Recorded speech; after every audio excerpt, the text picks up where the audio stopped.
மதிமுகம் நேயர்களுக்கு வணக்கம். இது நேர்முகம். இன்றைய நேர்காணலில் சிறப்பு விருந்தினராக நம்மோட அரசியல் விமர்சகர் மணிகண்டன் வீராசாமி அவர்கள் இணைந்திருக்கிறார்.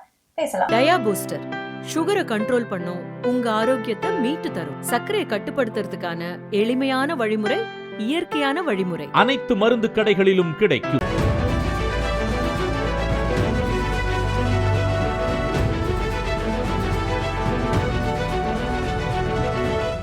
விஜய்க்கு ஆதரவா பேசிட்டு இருந்தவங்க எல்லாருமே அகேன்ஸ்டா பேசுறாங்க. அதுல ஒண்ணு இவங்க ரஞ்சனா நாச்சியார் அவர்கள் இப்ப சமீபத்துல விஜய்க்கு எதிராக பேசியிருந்தாங்க.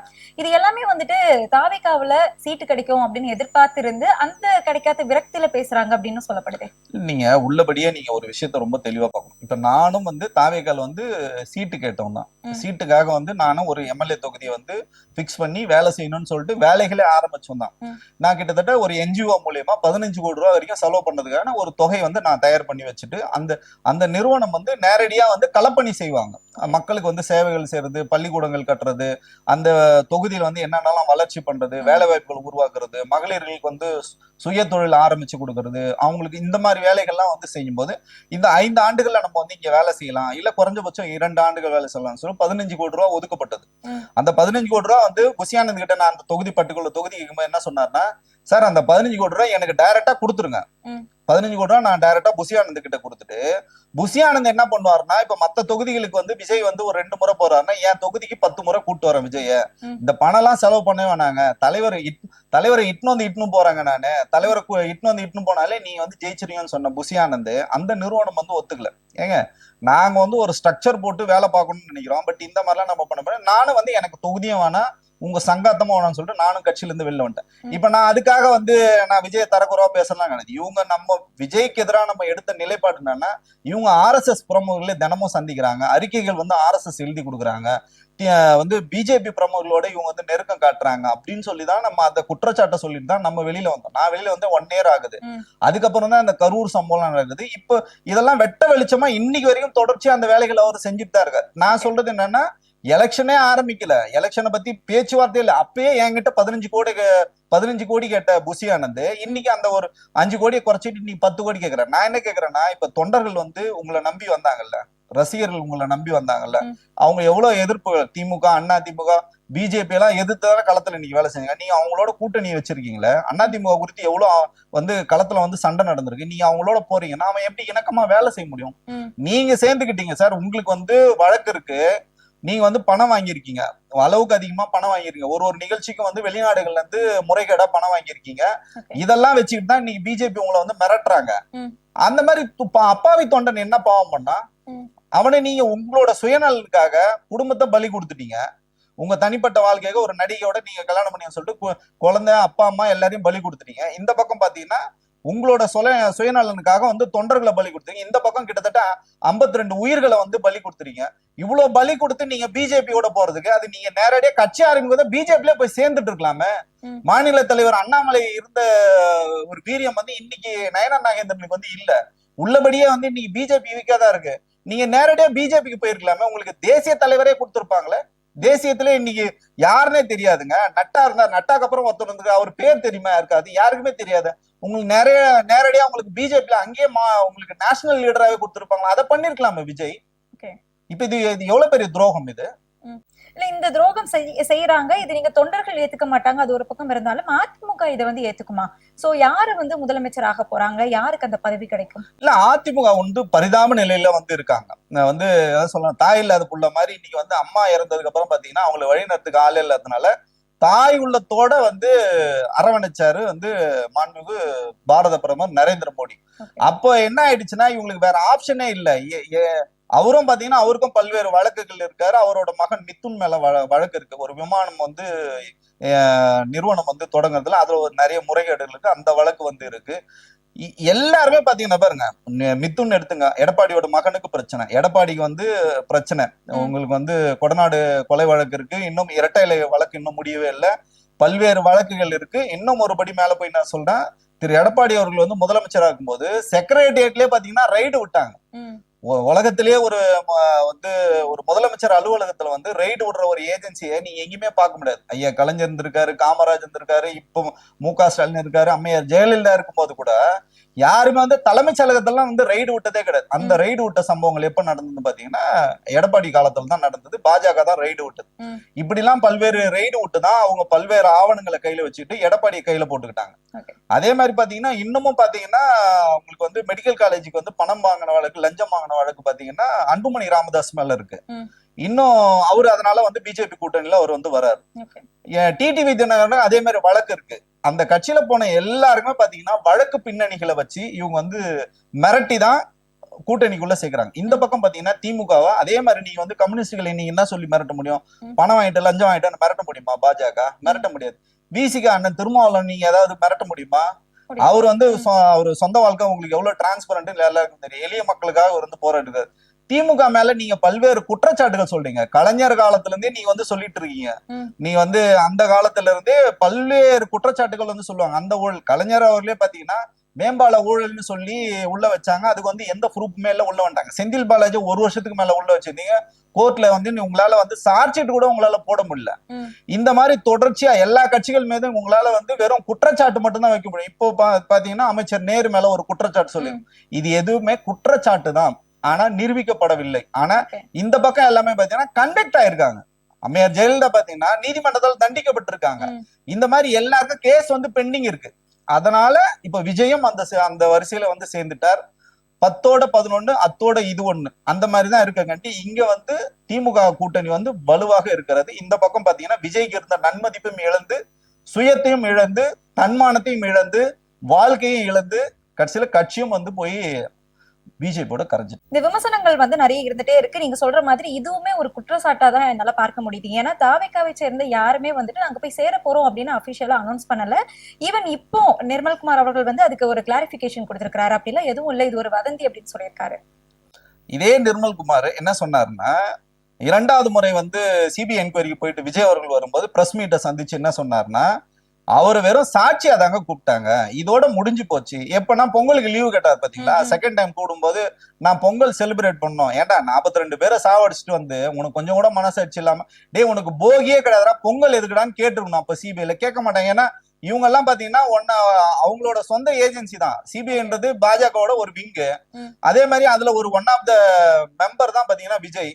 அப்ப அவர் வந்து பொங்கல் செலிப்ரேஷனுக்கு அவருக்கு வந்து விட்டாங்க அவரை. அதுக்கப்புறம் இவர் வந்து பிரஸ் மீட் சொன்னாரு, இதோட வந்து விஜயை கூப்பிடவே மாட்டாங்க. இப்ப ஏன் விஜயை கூப்பிட்டாங்க? சாட்சி தானேங்க விஜய், சாட்சிக்காக தானே கூப்பிடுறீங்க. அவர் மேல சாட்சிட்டு இல்ல, எதுவுமே இல்ல. அந்த இதுல வந்து குற்றப்பத்திரிகையில அவர் பேரே இல்ல. ஏன் 3வது முறை அப்புறம் கூப்பிட்டாங்க? சொல்லுங்க, நீங்களே சொல்லுங்க. இன்னைக்கு அப்புறம் ஏன் நீங்க ஏன் வந்து திடீர்னு வந்து மாவட்ட செயலெல்லாம் கூப்பிட்டு நம்ம ஒரு கட்சியோட கூட்டணி போறோம், தலைவருக்கு வந்து பிரச்சனையா இருக்கு, அந்த மாவட்ட செயலர் கூட்டத்திலே டிக்ளேர் பண்றாருங்க. புஷியானந்த் என்ன சொல்றாருன்னா, 120 மாவட்ட செயலர்கள் வந்து பேசி என்ன சொல்றாருன்னா, தலைமைக்கு ஒரு பிரச்சனை, தலைவருக்கு ஒரு பிரச்சனை, நம்ம தலைவர் பக்கம் நிக்கணும். நீ அவர் என்ன முடிவு எடுத்தாலும் நீங்க தலைவர் பக்கம் நிப்பீங்களான்னா அவங்க எந்த விதமான பதிலும் பேசாம ஒரே வார்த்தையில நீங்க என்ன சொல்றீங்கன்னா நாங்க ஒரே ஒரு மாவட்ட செயலர் செய்திகள் வர மாதிரி மறுப்பு தெரிவித்தாங்க. அப்படிலாம் ஒருத்தரும் மறுப்பு தெரிவிக்கவே இல்லை. நீங்க என்ன சொல்றீங்களோ நாங்க ஆமாசாமி போறோம்னு சொல்லிட்டு அத்தனை பேரும் ஒத்துக்கிட்டு கையெழுத்து போட்டு போயிருக்காங்க. இதை இல்லைன்னு சொல்லுங்க. ஏன் அப்ப இந்த கூட்டம் வந்து கூட்டினீங்க? ஏன் அவசர கூட்டம் வந்து கூட்டினீங்க? அதை சொல்லுங்க பாப்போம். இவங்க பேசுறது எல்லாமே முன்னுக்கு பின் முரணாக. இன்னும் 2 நாள்ல வெயிட் பண்ணுங்க, 2 நாள்ல வரப்போது பாருங்க. அப்ப இதே நிர்மல்குமார் வந்து பேச சொல்லுங்க பாப்போம். அப்ப என்ன புதுசா பேசுவாங்கன்னா, தேசத்தின் நலன் கருதி தீய சக்தி திமுக வந்து எதிர்க்கிறதுக்காக, அவங்க வந்து தமிழ்நாட்டை விட்டு விரட்டுறதுக்காக எல்லா தூய சக்திகள்லாம் ஒண்ணு சேர்ந்துட்டு இதே புருடா விடுவான் இந்த சீட்டர். ஒரு RSS காரங்க அவன் பேசுறது நீங்க வந்து இவ்வளவு தூரம் வந்து உண்மை இருக்கும்னு நீங்க சொன்னீங்கன்னா, இவனுங்க சொன்னது எதுல இன்னைக்கு உண்மை இருந்திருக்கு சொல்லுங்க? திமுக மேல பழி போட்டாங்க. 41 இறப்பு காரணம் திமுக தான். உண்மையிலே சொல்ற தெம்பும் திராணியும் நேர்மையும் இருந்தா சிபிஐல போய் நீ வந்து ஆதாரத்தை கொடு, அங்க போய் ஏன் விபத்துன்னு நீ சொல்ற? இதுதாங்க அவங்களோட நிலைப்பாடு. ஓகே, நீங்க சொன்ன மாதிரி இந்த கரூர் சம்பவம் அதை வந்து இன்னுமே அவங்க வந்து விடல. கரூர் சம்பவத்துல வந்து விஜய் வந்து ஓடி வந்துட்டாரு, பின்னங்கள் புடனில் அடிக்க ஓடி வந்துட்டாரு, இப்படி நிறைய விமர்சனங்கள். ஆனா நாங்க திரும்ப அந்த இடத்துக்கு போயிருந்தோம் அப்படின்னா அங்க கலவரம் செய்யறதுக்கு திமுக காத்துட்டு இருக்கு அப்படின்னு ஆதவர்ஜுனா சொல்லியிருக்காரு. ப்ரூவ் பண்ண சொல்லுங்க. இந்த ஆதவர்ஜுனா, இந்த வாடகை வாய் பேசுற இந்த நாய், இந்த வேட்டை நாய், இந்த நாய் பண்ற வேலைகள் தாங்க இவ்வளவு பிரச்சனைகள் காரணம். விஜயோட தனிப்பட்ட வாழ்க்கையா இருக்கட்டும், நான் பேசக்கூடாது நான் வந்து கடந்து போறேன். விஜயோட தனிப்பட்ட வாழ்க்கையா இருக்கட்டும், இன்னும் பிற நடிகளோட வந்து விஜய்க்கான அந்த வந்து திருமணத்து மீறிய உறவா இருக்கட்டும், கட்சி பணிகளை விஜய் செய்யாததா இருக்கட்டும், இது எல்லாமே பாத்தீங்கன்னா இன்னைக்கு முதன்மை யார் செய்யறான்னு பாத்தீங்கன்னா ஆதவ அர்ஜுனா தான் செய்யறாரு. இன்னும் ஒரு படி மேல போய் என்ன சொல்றாருன்னா, ஐயா ரஜினிகாந்த் குறித்து ரொம்ப மோசமா வந்து விமர்சனம் பண்றாரு. எல்லாமே பேசுறதுக்கு காரணம்னு பாத்தீங்கன்னா விஜய் அவர்களை ஏதாவது ஒரு பிரச்சனை பண்ணி பிஜேபி கொடுத்த அசைன்மெண்ட் பிரகாரம் ஒருவேளை நான் இப்போ ஒரு முன்னெச்சரிக்கையா இன்னொன்னு சொல்லிடுறேன், ஒருவேளை விஜய் வந்து அதுல சைன் பண்ண மாட்டேன்னு சொல்லிட்டு அவர் வெளியில வந்தாருன்னா 100% விஜய் வந்து ஜெயிலுக்கு போவார். என்டிஏ கூட்டணியில நான் சைன் பண்ண மாட்டேன் அப்படின்னு விஜய் சொல்லிட்டு வந்துட்டாருன்னா 100% வந்து விஜய் வந்து ஜெயிலுக்கு போவார். அப்ப யாரு கட்சியை வழி நடத்துவாங்க பாத்தீங்கன்னா ஆதவ அர்ஜுனா தான் கட்சியை வழி நடத்துவார். அதுதான் 2 அசைன்மெண்ட் கொடுத்துருக்காங்க, ஏ இல்லைன்னா பி. ஏ வந்து என்னன்னா நீ சைன் பண்ணிட்டு கூட்டணிக்குள்ள போ, இல்லையா அவங்களே இன்னொரு அசைன்மெண்ட் கொடுப்பாங்க, உனக்கு சிம்பத்தி நானே கிரியேட் பண்ணி தரேன், உனக்கு இழந்து போன எல்லா உன்னோட பேரு புகழ் எல்லாம் நான் வந்து மீட்டு கொடுக்குறேன், திமுகவோட சதி நாங்களே பிரபகண்டா பண்றோம், நிறைய பேர் வச்சு எங்களுக்கு வந்து நிறைய ஊடகங்கள் இருக்கு, அந்த ஊடகங்கள் மூலியமா நாங்க வந்து பேசுறோம், திமுக தான் சதி பண்ணி சிபிஐ என்கொயரியில் இருக்கு. சிபிஐன்றது பாத்தீங்கன்னா மத்திய அரசாங்கத்தோட கட்டுப்பாட்டுல இருக்கு. அவங்க அந்த வழக்குக்காக இவர் முறைகேடா பணம் வாங்கியிருக்காரு. இன்னைக்கு வரைக்கும் அந்த மாநாடுக்கு நடத்துது எங்க இருந்து பணம் வந்ததுன்னு தெரியல. இதுல வந்து இந்த பிரச்சனைகளை வச்சு அவர் வந்து ஜெயிலுக்கு போறது உறுதி. அத கூட என்ன சொல்லுவாங்கன்னா திமுக தான் சதி பண்ணி விஜய் ஜெயில தூக்கி போட்டு, அதையும் வந்து நம்புறதுக்கு அதை வந்து பேசுறதுக்கு நிறைய வாடகை வாய்கள் இருக்கு. அப்போ யாரு கட்சியை நடத்துவாங்கன்னு பாத்தீங்கன்னா இந்த ஆதவ அர்ஜுனா தான் கட்சி. அவருக்கு என்னன்னா ஒண்ணுமே இல்லைங்க, விஜய் ஜெயிலுக்கு போறதோ, விஜய் கட்சி அழிஞ்சு போறதோ, விஜய் குடும்பம் நாசமா போறதோ, தொண்டர்கள் வீணா போறதோ எதை பத்தியுமே அவருக்கு அவ்வளவு. அவருக்கு ஒரு எம்பி ஆகணுங்க. ஆதவ அர்ஜுனோட ஒரே குறிக்கோள் என்னன்னு பாத்தீங்கன்னா அவரு பாத்தீங்கன்னா ராஜ்யசபா எம்பி வந்து வாங்கணும். அவர் வந்து திமுகல முயற்சி பண்ணாரு, அதுக்கப்புறம் பாத்தீங்கன்னா விசிகால போய் முயற்சி பண்ணாரு, எதுவுமே நடக்கலன்னும் போது அவருக்கு வந்து ஒரு ராஜ்யசபா இப்ப பாத்தீங்கன்னா 2029தான் உங்களுக்கு வந்து நாடாளுமன்ற தேர்தல் நடக்கும். அது வரைக்கும் வந்து அவரால் காத்துட்டு இருக்க முடியாது. இமீடியட்டா எனக்கு பலன் வேணும், விஜய் நான் எல்லாத்துலயும் சிக்கல் பண்ணி விட்டேன் நீ ஒரு சொன்ன. ஏன் இதை நம்ம வந்து இவ்வளவு ஆணித்தரமா நம்ம சொல்றோம்னா திருவள்ளூர்ல வட சென்னையில நடக்க வேண்டிய அந்த கூட்டத்தை மாத்தினது யாருன்னு பாத்தீங்கன்னா ஆதவ அர்ஜுனா தான் பாத்தீங்கன்னா கரூருக்கு வந்து மாத்துறாரு, இந்த சம்பவங்கள் மாத்துறாரு. அந்த சம்பவம் நடக்கும்போது அங்க விஜய வந்து லேட்டா யாரு கூட்டு வந்தாருன்னு பாத்தீங்கன்னா ஆதவ அர்ஜுனா தான் வந்து லேட்டா கூட்டு வந்தாரு. இந்த பிரச்சனை நடந்தது, விஜய் அந்த இடத்துல இருந்து இமிடியேட்டா கிளம்பு போங்கன்னு சொன்னதும் ஆதவ அர்ஜுனா தான் பண்றாரு. ஏன் இதை பண்றாருன்னா விஜய்க்கு வந்து கூடவே இருந்து அவ பெயரை வந்து உண்டாக்குறாரு. இப்ப நான் என்ன கேக்குறேன்னா, இப்ப முதல்வரை குறித்து ஒருமையில பேசுறாருல்ல ஆதவ அர்ஜுனா பேசுறாருல, சிடிஆர் நிர்மல்குமார் பேசுறாரு, இப்ப நேத்திக்கு வந்த ஐஆர்எஸ் அருண்ராஜ் வந்து தற்கூரின்னு பேசுறாரு முதல்வர். ஏன்டா நீ தாண்டா தற்கூரி. இவன் பாத்தீங்கன்னா 2015 பாத்தீங்கன்னா ஐஆர்எஸ் அதிகாரி வந்து இன்கம் டாக்ஸ்ல வந்து விஜய் வந்து அரெஸ்ட் பண்ணி கூட்டு வந்து இந்த நாய் தான் கூட்டு வந்தது.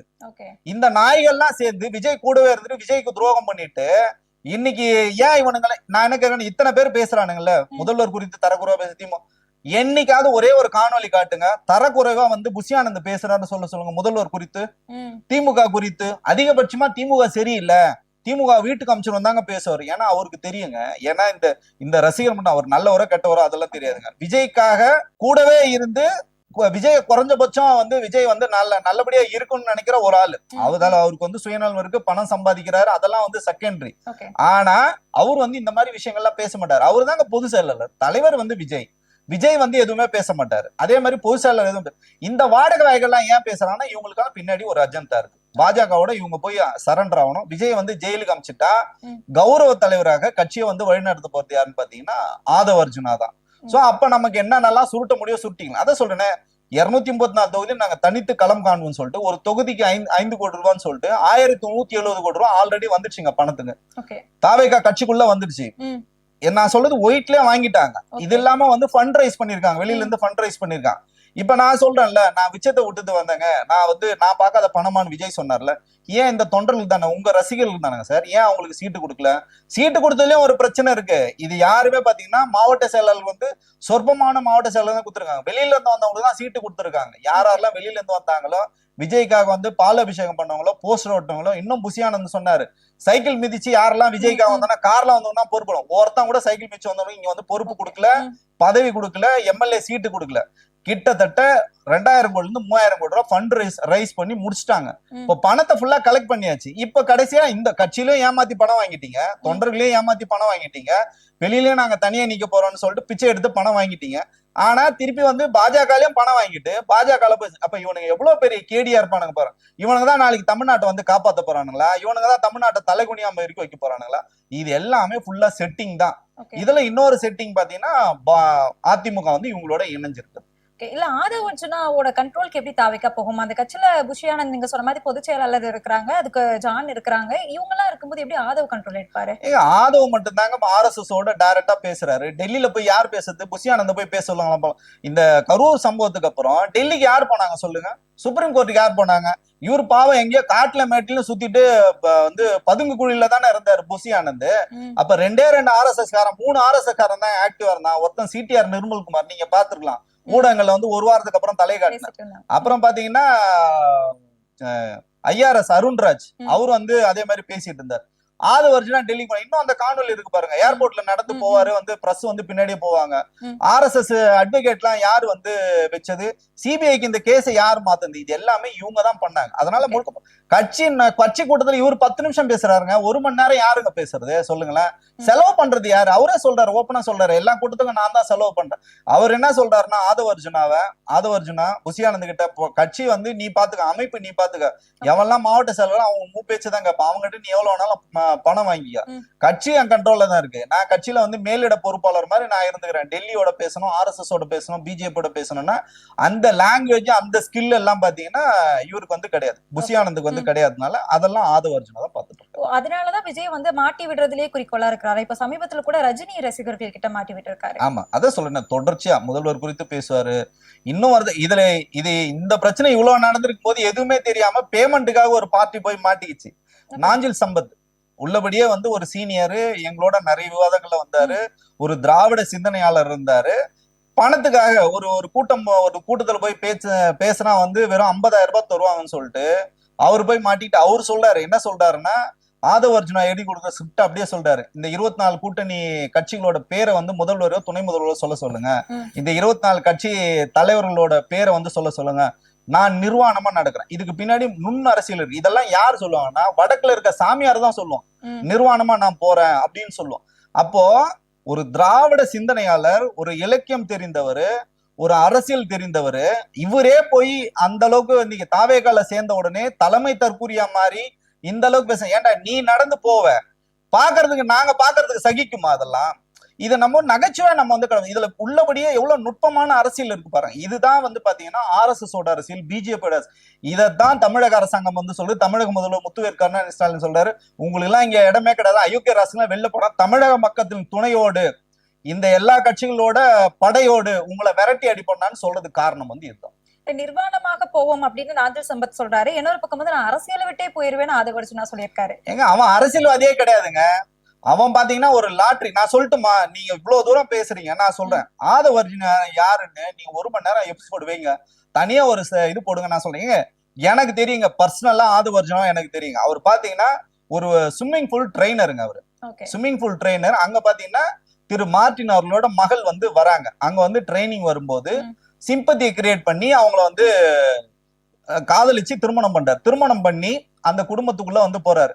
இப்ப பாத்தீங்கன்னா ஆதவ் அர்ஜுனா தாவேக்கல்ல இருப்பாரு, மார்டின் பாத்தீங்கன்னா அவர் வந்து தனியா ஒரு ரோல்ல இருப்பாரு, பிசினஸ் மேனா இருப்பாரு. அவங்க மனைவி IJKல இருந்தாங்க, இப்ப அதிமுகல சேர்ந்திருக்காங்க. இன்னொரு பையன் வந்து தனி கட்சி ஆரம்பிச்சிருக்காரு, இன்னொரு பையனும் வந்து ஒரு கட்சி வச்சிருக்காரு. நான் என்ன கேக்குறேன்னா இது எல்லாமே செட்டப் தாங்க, முழுக்க செட்டப். இவங்க என்னன்னா பிசினஸ் பண்ணணும், பிசினஸ் பண்றதுக்கு என்ன பண்ணணும், அதிமுக விஜய் வந்தா இங்க வந்து கள்ள லாட்டரி எடுத்துட்டு வரலாம், திமுக அதுக்கு எதிரானது.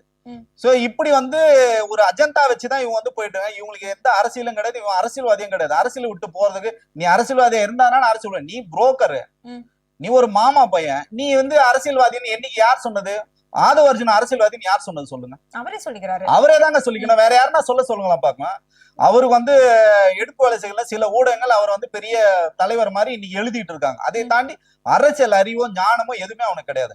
விஜய் வந்து வெளியவே வரமாட்டாரு அப்படின்னு சொல்றீங்க. அவர் வந்த உடனே கூட்டம் வந்து இவ்வளவு கும்பலா வருது, இதுதான் ஸ்டாம்பேட் எல்லாம் காரணம்னு சொல்றீங்க. அவர் மேல இருக்குது வந்து ஒரு தாய் பாசம். 10 நாள் பிரிஞ்சிருக்கக்கூடிய தாயை பார்த்தா ஓடி வருவாங்கல்ல, அந்த மாதிரி ஒரு தாய் பாசம், தாய் உள்ளம் கொண்டு வரதா விஜய் அப்படின்னு சொல்லியிருக்காரு. சரி, தாய் உள்ளம் கொண்டவர் விஜய்.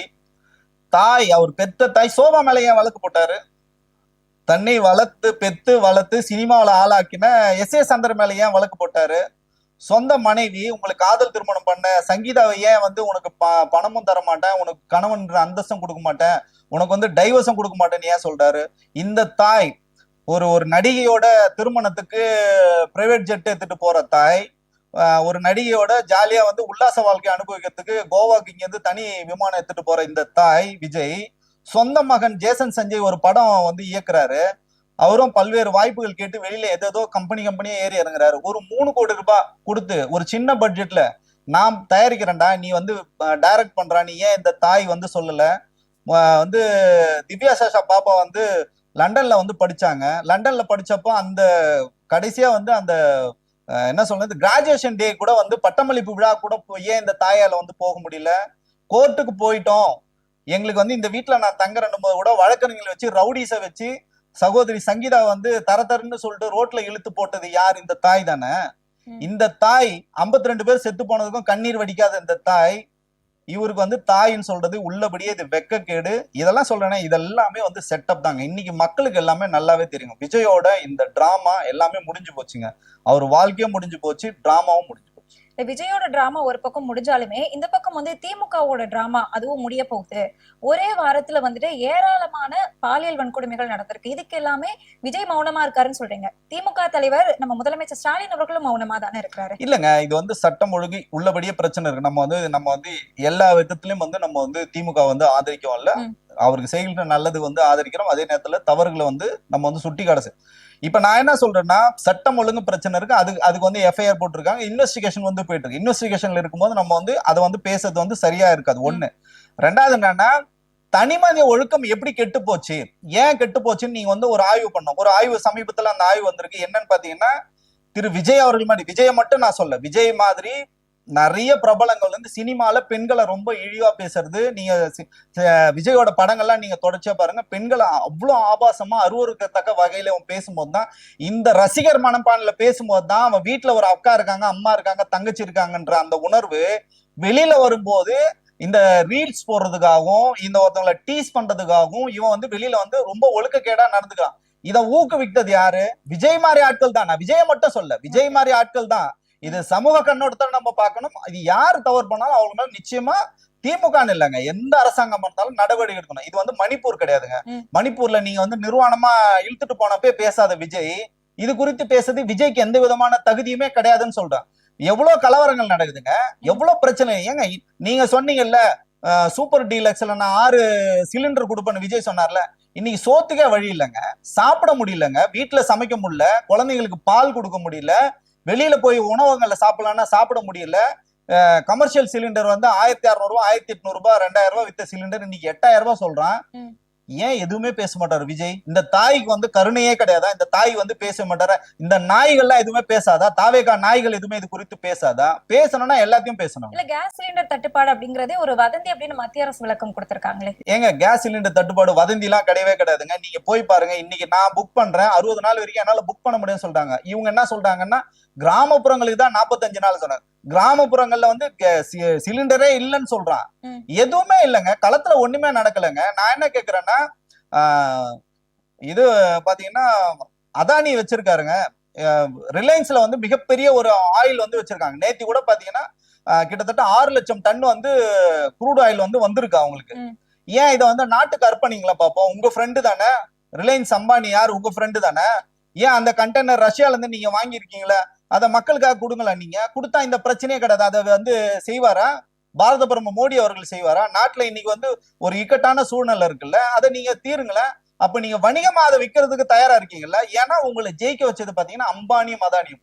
அவர் வந்து இந்தியாக்காக வேலை செய்யல. திரு விஜய் அவர்களும் சரி, எடப்பாடி அவர்களும் சரிங்களா, தமிழ்நாட்டுக்காக வேலை செய்யல, பிஜேபிக்காக, மோடிக்காகவும் அமித்ஷாக்காக வேலை செய்யணும். இவங்க கிட்ட நீங்க எந்த விதமான நீதியோ நேர்மையோ ஒரு டிரான்ஸ்பரன்சி நீங்க எதிர்பார்க்கறது தவறு. நீதி நேர்மை பத்தி பேசணும் அப்படின்னா, நம்ம தமிழ்நாட்டுல வந்து 7 மாசமா வந்து டிஜிபி போடாமே இருக்கிறாங்களே, அப்போ இதனாலதானே சட்டம் ஒழுங்கு சரியில்லாம போகுது. கண்டிக்கிறதுக்கு ஒரு ஆள் வேணும் இல்லையா? அது ஏன் போடல? இப்போ டிஜிபி இல்லைனாலும் அடுத்த ரேங்க்ல இருக்காங்க. இதெல்லாம் வந்து போட வேண்டிய அவசியம் இருக்கு. நம்ம அதை வந்து சரின்னு சொல்ல வரல, கூடிய விரைவில் வந்து போடுவாங்க. இப்ப இந்த எலெக்ஷன் வர்றதுனால போட முடியுமான்னு தெரியல. அதுல ஒரு நிர்வாக சிக்கல் வந்து இருக்கு. அதுல பாத்தீங்கன்னா சீனியர் வந்து நிறைய பேர் இருக்காங்க. அதுல ஒரு சில குறைபாடுகளுக்கு அதை நிச்சயமா வந்து சரி பண்ணும். அதை நம்மளும் வந்து அதை ஒரு வேண்டுகோளாக சொல்றோம். அது நிச்சயமா அதை வந்து சரி பண்ணக்கூடிய ஒரு விஷயம் தான். சட்டம் ஒழுங்கு வந்து ரொம்ப அவசியமான தேவை. இன்னைக்கு எதை சொல்றேன், இந்த சூழ்நிலை பயன்படுத்தி யாரெல்லாம் இன்னைக்கு சட்டம் ஒழுங்கு பண்றாங்களோ அதை வந்து கண்குத்திப்பாக பாம்பாக வந்து காவல்துறை வந்து கண்காணித்துட்டு இருக்கு. யாரு தவறு செய்தாலும் அந்த சட்டத்தின்படி தண்டிக்கப்படுவார். எக்ஸ்ட்ரா ஒரு கொஸ்டின் இருக்கு. இவங்க ஆதவ அர்ஜுனா அவங்க வந்து கரூர் விஷயத்தை பத்தி பேசும்போது சொல்லியிருந்தாங்க, கரூர்ல மட்டுமே ஏன் வந்து செருப்பு எடுத்து வீசினாங்க, ஏன் மத்த எல்லா இடத்துலயும் கூட்டத்துக்கு போறோம் அங்க மட்டும் வீசுறாங்க அப்படின்னா அப்ப அங்க சதி நடக்காம என்ன நடந்தது? அதாவது திருப்பி அவனுங்க சில்லம்படத்தலமா வந்து பேசிட்டு இருக்கானுங்க, சிண்டு முடிகிற வேலை தான் செய்யணும். அந்த வீடியோக்களுக்கு டிஎன் ஃபேக்ட் செக் வந்து கொடுத்துட்டாங்க, காவல்துறையில இருந்து கொடுத்துட்டாங்க. இது வந்து நீதிமன்றத்திலே கொடுத்துருக்காங்க, ஒரு நபர் ஆணையம் வந்து கொடுத்துருக்காங்க. எல்லாமே வந்து தரவுல கொடுத்தாங்க. அந்த செருப்பை எடுத்து வீசினவர் யாரு, பேரு, ஊரு, அவரோட ஆதார் கார்டு கொண்டு கொடுத்தாச்சுங்க. அவர் வந்து ஒரு தாவேகா தொண்டர். விஜய் அவர்களோட கவனத்தை திசை திருப்பதுக்காக வந்து தண்ணீர் பாட்டில் எடுத்து அடிக்கிறாங்க. அவர் முடியலமா அவர் கையில வந்து அவர் செருப்புன்னு இல்லை, அவர் கையில என்ன இருக்குதோ அதை எடுத்து போட்டு கவனத்தை வந்து திசை திருப்பதுக்காக பண்ணாருன்னு இது எல்லாமே ப்ரூவ் அண்ட் ரெக்கார்டு இருக்கும்போது திருப்பி இவனுங்க பேசுறானுங்க பாருங்க. ஏன் செருப்பத்துக்கு அது யார் அந்த தொண்டர் அது பண்ணாரா? அவர் தாவேகா தொண்டர் தான். அவர் வந்து யாருன்னு ஊர் பேரெல்லாம் அவனுக்கு தெரியும். அவரை கூப்பிட்டு ஒரு வீடியோ போட சொல்லலாம், இல்லைன்னா நான் ஒரு வீடியோ போட வைக்கிறேன். நான் இந்த மாதிரி கட்டுக்கதைகள் புனைவுகள்லாம் இங்க வந்து எடுப்படுது. நன்றி சார், நிறைய தகவல்களை பயந்துருந்தீங்க. நன்றி. நன்றி.